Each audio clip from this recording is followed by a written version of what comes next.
go. Hey guys, and welcome back to Beauty in the Bookcase, where we take a book and we make a look. In today's video, we will be discussing Samira Ahmed's Internment. Warning, today's video deals with racism, xenophobia, prejudice, and mentions of war camps. Viewers' discretion is advised. So Samira Ahmed is actually an American author who grew up in Illinois. She is of Indian descent. She was actually born in Bombay, India, but she grew up and has lived most of her life in Illinois.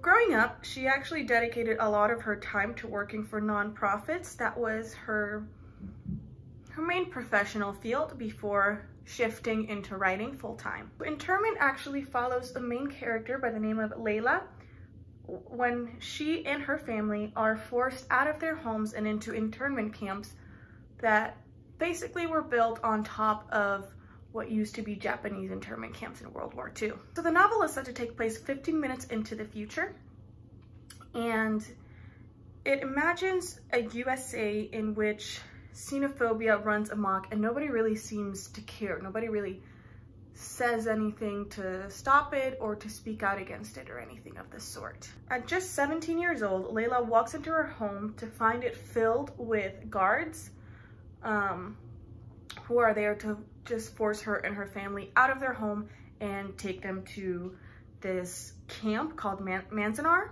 The world Ahmed presents is not that different from modern day America.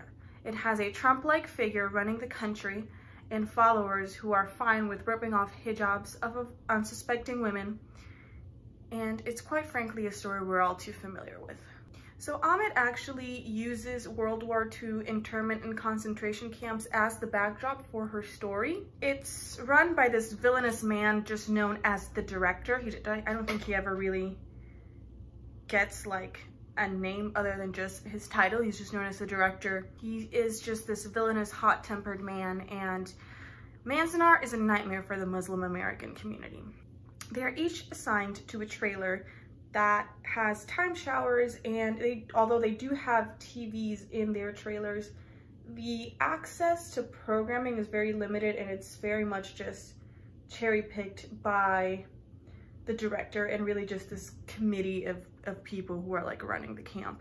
No actual work is allowed, and they also can't have communication with the outside, so they're just kind of left to their own devices to just kind of sit around all day and wait until something happens. And although they do have proper meal times every day, they're always under like this tense atmosphere created by the director, who will just throw little fits of rage just in the middle of mealtime if he doesn't get his way. So torn away from her boyfriend David, Layla really struggles with the loss of her regular teenage life, and she's very confused and troubled by the acceptance all the adults, including her parents, seem to have of their circumstances. She's frustrated because they don't seem to want to fight to get out of the camps. So she ends up meeting this guard by the name of Jake, who actually ends up helping her reach out to the outside world and sort of reveal what's actually going on in these camps, which then ends up leading the media and a bunch of protesters over to Manzanar, demanding the liberty and the freedom of the prisoners. Reminiscent of Nazi concentration camps, there are certain people who are selected to sort of be the leaders of their bloc, and they are presented as traitors, people who decided to turn on their own race and on their own religion just for an easy way to stay alive. So while the adults start to try and make the best of their circumstances, they start creating schools, health clinics, gardens, the teenagers actually start plotting their way out and sort of plotting a revolution. Although they don't have something like the crematoria sort of looming over them the entire time, they do live under the constant threat of random disappearances that are never really solved. Internment will leave you trembling, and you'll realize Ahmed's future may not be that far off. So as always, I want to start with the things that I didn't like about this book, and then we'll move into what I did like. Quite frankly, I don't read a lot of YA. This book is a young adult novel. So yeah, I don't tend to read a lot of YA. I tend to struggle a lot with the writing style that's common in YA. And one of my biggest issues with this book was just how flat the characters were. Layla, you know, it's just, all the characters in general felt very flat and like tropey. Like they just were a bunch of tropes of what you'd expect them to be like. You know, you have a heroine who is just like a mix of everything we've already seen before. You know, she's impulsive, she's angry, and she's idealistic. She, quite frankly, seems way more driven by her desire to get back together with her boyfriend and like the outside world than to actually help her family.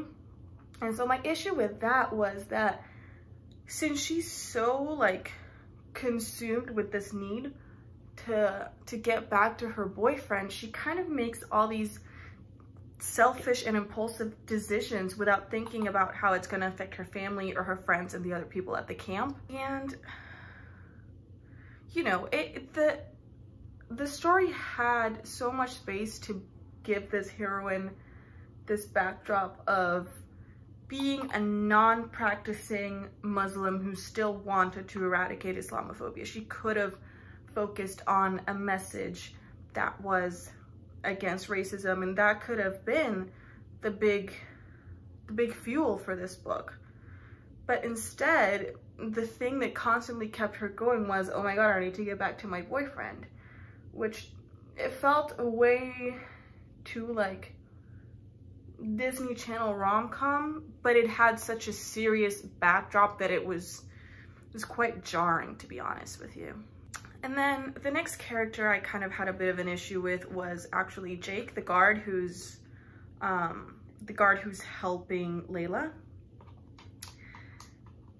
I don't remember there being a super concrete reason why he was helping her, but even if there was, it was like you kept expecting him to either have some type of like meaningful, deep connection to the Muslim community and that's why he was helping, or you wanted him to betray her. I mean, I wouldn't say, you know, we wanted him to betray her, but you kept expecting him to be this character who just goes against, you know, who pretends to be helping but actually ends up making it worse, and then that is what gets our heroine in trouble but also gives her the drive that she needs to continue fighting. And instead it's just kind of like, yep, for no reason this guy just felt sympathetic toward this girl, and it almost feels like what I kept expecting was for her to like end up breaking up with David and ending up with the guard, because it almost feels like the only reason he was doing it was almost because he was like falling in love with her. But that's not even the thing. So they're not falling in love. He has no real reason to help other than just like the story needed a guard or some type of like person in power to help our heroine. So that was just very odd to me. And lastly, the director is, if you've seen Into the Spider-Verse, all I can picture in my head when I think of that character and how he was written was Kingpin, like that type of big, scary, angry man. He wasn't like a real person. He was this guy who had no real charm. Like, you know, in real life, when you have, you know, dictators or people who are in power, they tend to put on a great show for the cameras. They tend to very much be like, oh, I'm this charismatic, kind man, and I'm doing this for like moral reasons, and this is to make the country better, and blah, blah, blah. And this guy is just like a ticking time bomb who's always angry, always clenching his fist, always throwing like a temper tantrum. And it's hard to see him as a real person because he doesn't really stick very well to the idea of like, oh, while the cameras are rolling, or like while people are watching, I'm gonna like pretend to be civilized, and I'm gonna pretend that like I'm here for these people and I'm actually not doing an atrocity. And instead he just, oh, somebody disagreed with me, I'll just have the guards drag them out right in front of them. And you know, he's always like constantly looming over Layla and her actions, but he never really manages to catch up to her. He just didn't feel like a real person to me. There's no depth to him. He's just angry and has a short temper. We have no like backdrop as to why he's in charge, why he has like this deep-seated racism, because we don't actually get like, we get told that everyone hates the like Islamic community and it's like super racist, but then we don't really, like, nobody shows that, and everyone was so quick to rally for their freedom, and you don't have like a counter protest or anything, that it just kind of felt like, I don't know, it was kind of weird. Yeah, so I think the characters just, quite frankly, just fell flat. They needed a lot more development and a lot more for us to be invested in them. I think Layla should have focused way more on the xenophobic and racist aspects of the imprisonment instead of on just wanting to get back to her boyfriend. Jake needed to either betray her or have some really profound reason to like turn on the guards and be on her side. And the main bad guy, the director, just needed to have some motivator beyond, I don't know, he was racist and angry, so he was just racist and angry and that's it.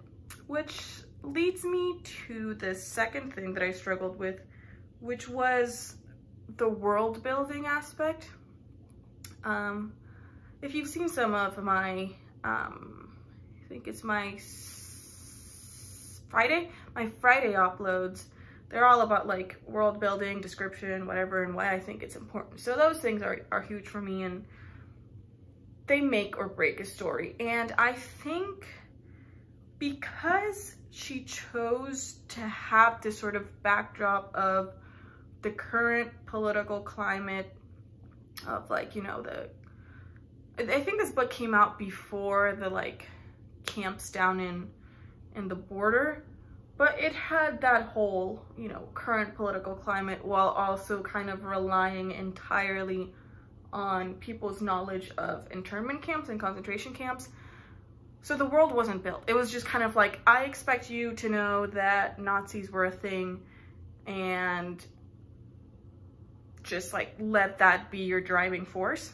So because of that, she didn't take time to show us anything. She just kind of went like, women were getting their hijabs pulled and whatever. And if she would have just taken the time, because you jump kind of immediately into like panic mode of they're getting taken into these camps, you don't really get, I think, even like a preface of like a couple pages where you had like local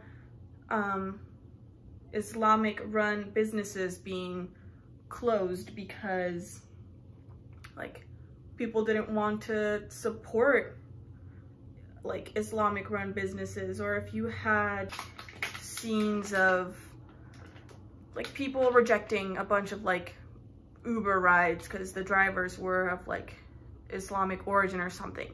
Just something that wasn't just kind of like telling us. If she showed us and like how people were being so affected and took the time, instead of just being like, well, people read the news so they know.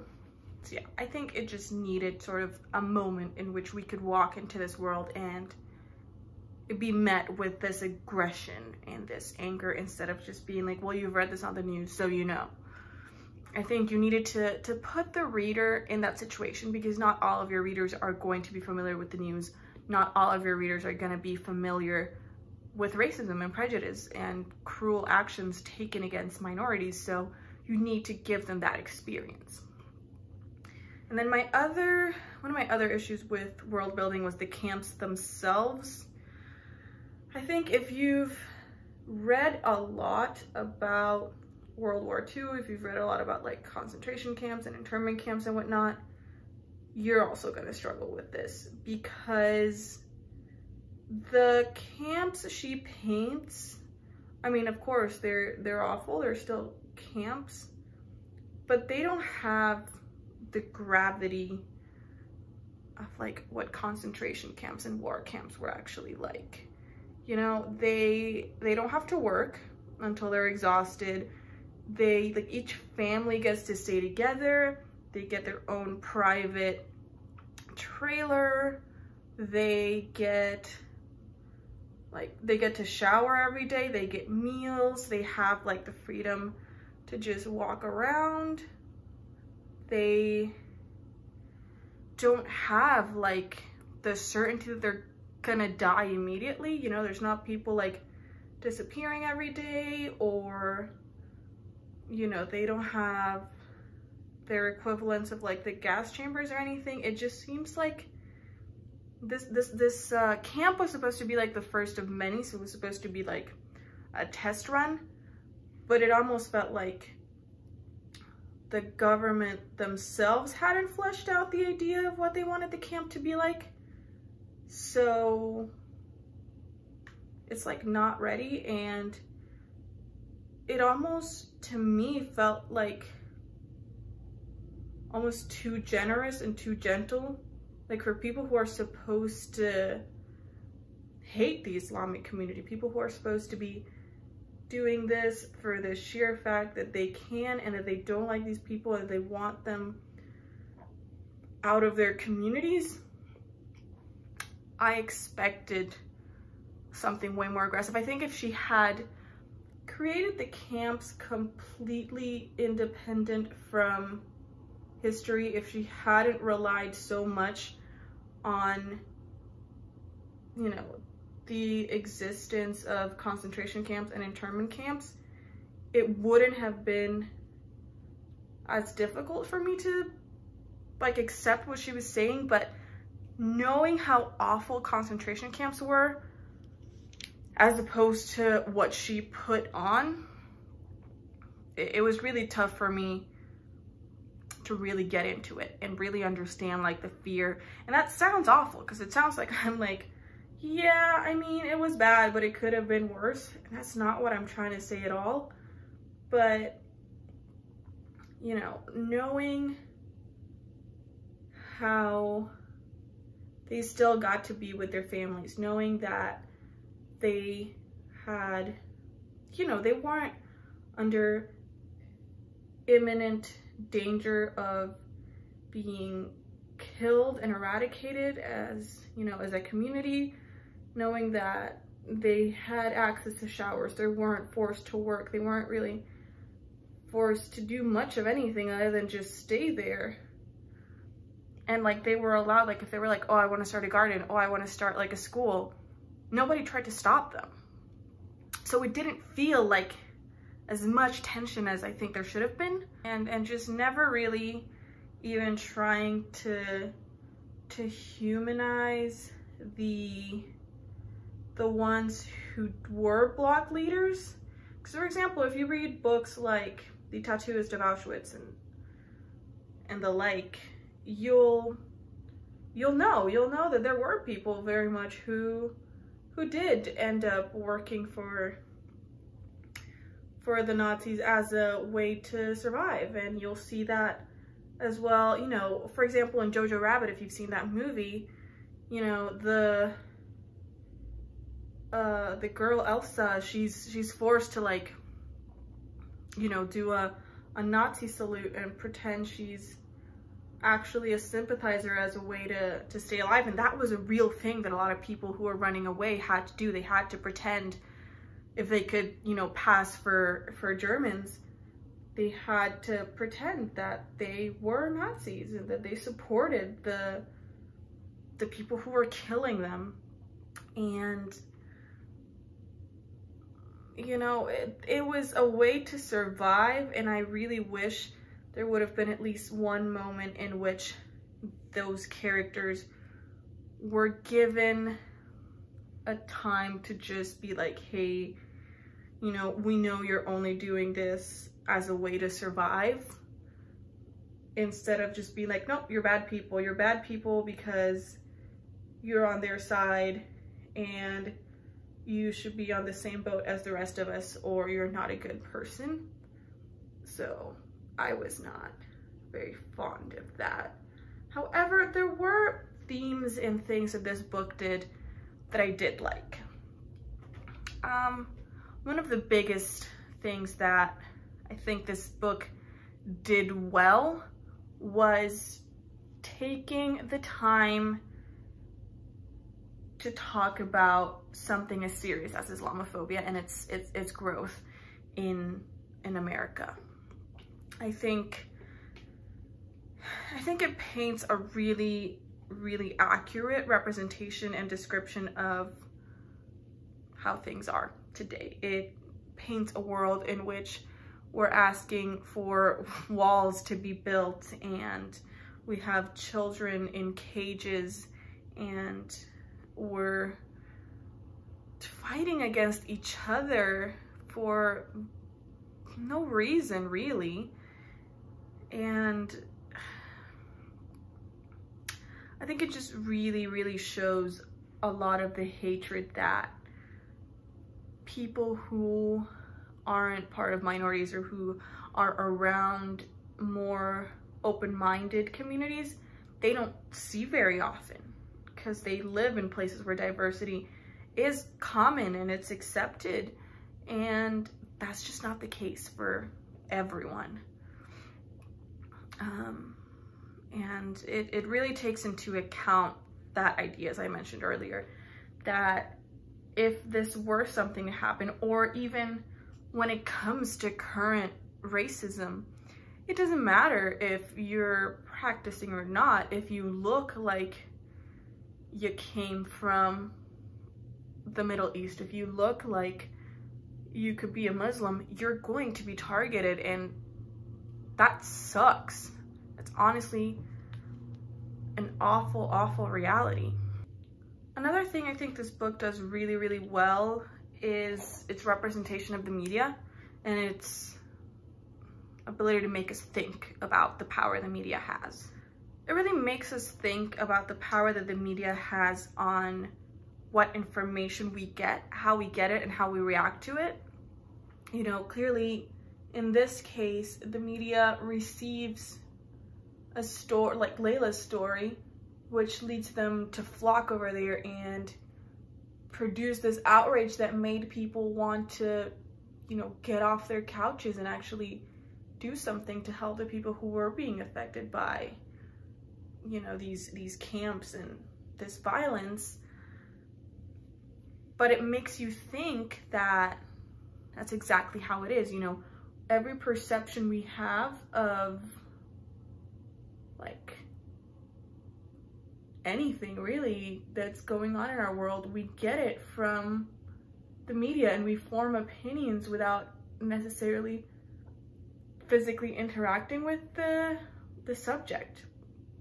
And that sucks, because it means that if they had reacted positively to the camps, and would those protests have taken place, and would anything be changing? Or would they just be stuck in those camps, and would more camps open? Will they actually be eradicated? And going back to that link with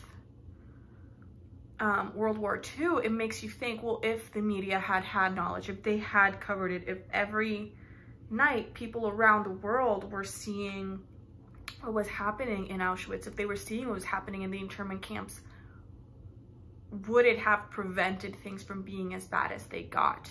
And lastly, I think what this book did really well in was in giving power to young people. I mean, of course, a lot of YA does that. It has teenage protagonists so that kids can relate to them. But all these stories take place in, you know, these dystopian futures or in like magical worlds like Harry Potter or Percy Jackson or the Hunger Games. But this happens now. This happens in a world that we could very much be living in.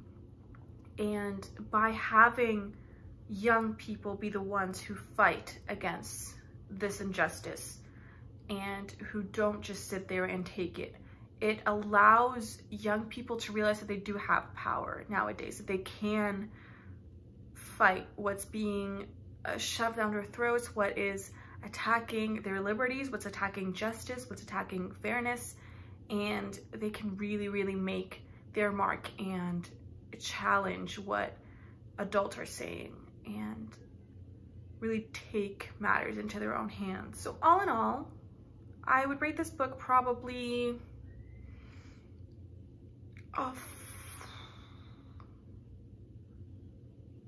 5.5 out of 10. I think the story is so important, and I did enjoy reading it. I never really went like, oh my god, why am I reading this? I think if the characters had a little bit more depth, if the setting had been more developed instead of so dependent on history and current affairs, I think it would be a lot stronger. But yeah, I think the story needs to go beyond its superficial, on the nose kind of cautionary tale of, oh, if we don't do something now, like this is gonna happen. It needed to go into something a bit more real, something a bit more challenging, and have this darker and more demanding narrative. Thank you guys so much for watching. If you liked it, remember to leave a like and subscribe, and let me know your thoughts in the comments below. As always, if you recreate this look, make sure to tag me on Instagram. You can find my Instagram handle in the description below. You can also find some of my original work there. Well, a link to my original work. And I will see you guys next time when we talk about Silka's journey.